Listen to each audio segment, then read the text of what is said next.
Diabetes या sugar एक बहुत कॉमन बीमारी है, लेकिन हमारा अलमिया ये है कि हमें डायबिटीज के बारे में पता ही नहीं है।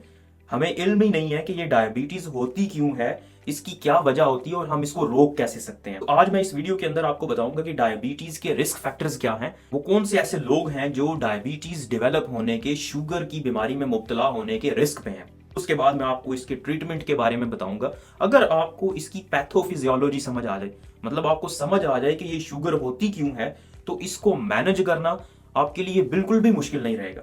तो आइए स्टार्ट करते हैं। सबसे पहले मैं आपको बताता हूं कि ये शुगर क्यों होती है, हमारी बॉडी में शुगर क्यों हो जाती है। शुगर तो सारे ही खाते हैं, लेकिन कुछ लोगों को शुगर का मसला क्यों होता है, बाकी लोगों को शुगर का मसला क्यों नहीं होता। हमारे जिस्म के अंदर एक गदूद होती है जिसको पैंक्रियाज कहते हैं या लबलबा कहते हैं। ये आपके मैदे और आपके जिगर के बिल्कुल पास होता है। अब इससे एक केमिकल प्रोड्यूस होता है जिसको इंसुलिन कहते हैं। तो जब आप खाना खाते हैं, आपके खून के अंदर शुगर ज्यादा हो जाती है। अब उस शुगर को कम करने के लिए ये इंसुलिन हर सेल के पास, हर खुलिये के पास जाती है, जिस्म के मुख्तलिफ ऑर्गन्स के पास जाती है और उन्हें जाके कहती है कि भाई दरवाजा खोलो, शुगर को अंदर आने दो, इसको इस्तेमाल करो, इससे एनर्जी हासिल करो। अब अगर किसी भी वजह से इस इंसुलिन की कमी हो जाए, इंसुलिन ज्यादा नहीं बन रही, किसी वजह से लुबलुबे में मसला हो गया, या फिर इंसुलिन जाती है मुख्तलिफ ऑर्गन्स में, मुख्तलिफ आज़ा के पास, खुलियों के पास, और उन्हें जाके कहती है शुगर को कम करो, खून से शुगर को इस्तेमाल करो। अब अगर इंसुलिन के लिए दरवाजे बंद हो जाएं, मतलब खुलिये इंसुलिन को पहचानना छोड़ दें, इंसुलिन अपना काम ठीक तरह से नहीं कर पाएगी और उसी वजह से आपको शुगर हो जाती है। अब इंसुलिन जब अपना काम ठीक तरह से नहीं कर पाएगी तो खुलिये शुगर को एक्सेप्ट नहीं करेंगे, अंदर नहीं लेके आएंगे। जब खुलियों के अंदर शुगर नहीं जाएगी तो शुगर कहाँ रह जाएगी, खून के अंदर रह जाएगी। तो खून में जब शुगर ज्यादा होती है, इसी को आप शुगर या डायबिटीज कहते हैं। तो दो मेन वजूहात हो गई, एक इंसुलिन की कमी, अगर इंसुलिन कम हो जाए तो आपको शुगर हो सकती है। दूसरी वजह क्या हो गई, इंसुलिन काम अपना ठीक तरह से नहीं कर पा रही। तो ये दो बड़ी वजूहात है। डायबिटीज दो तरह की मेन जो है, दो टाइप्स हैं इसकी, एक टाइप 1 है और एक टाइप 2 है।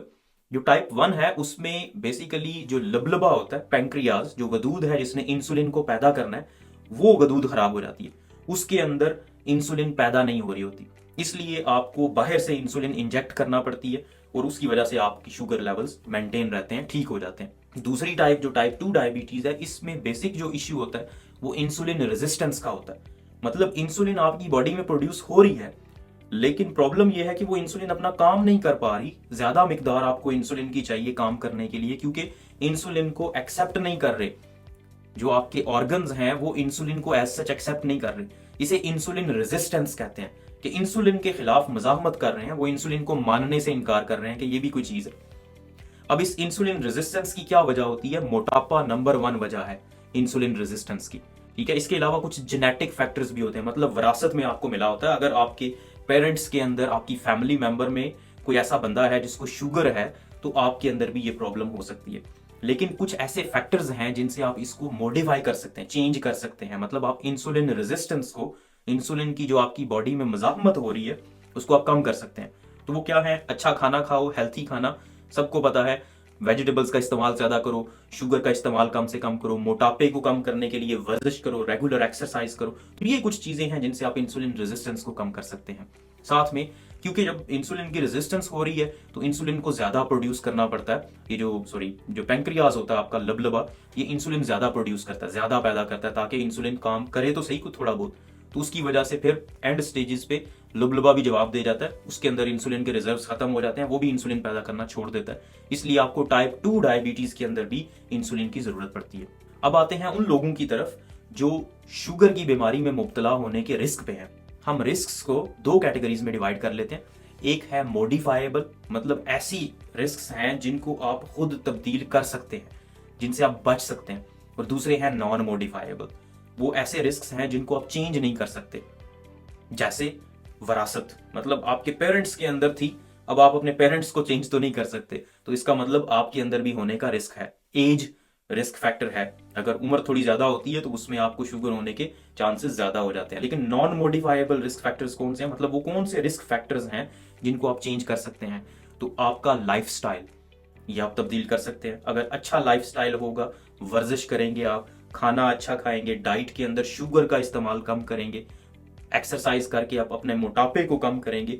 तो ये कुछ फैक्टर्स हैं जिनको मॉडिफाइबल फैक्टर्स कहते हैं, मतलब आप चेंज कर सकते हैं। और अगर आपको शुगर होना है तो वो शुगर नहीं होगी आपको, क्योंकि आपने अपनी जिंदगी को तब्दील कर लिया है और बेहतर बना लिया है। अच्छा, अब इसके इलाज की तरफ आते हैं। तो मैंने आपको बताया कि इंसुलिन की वजह से ये हो रहा है सारा प्रॉब्लम, या तो इंसुलिन की रेजिस्टेंस है या फिर इंसुलिन की कमी है। तो इसका फिर इलाज क्या होता है? इंसुलिन।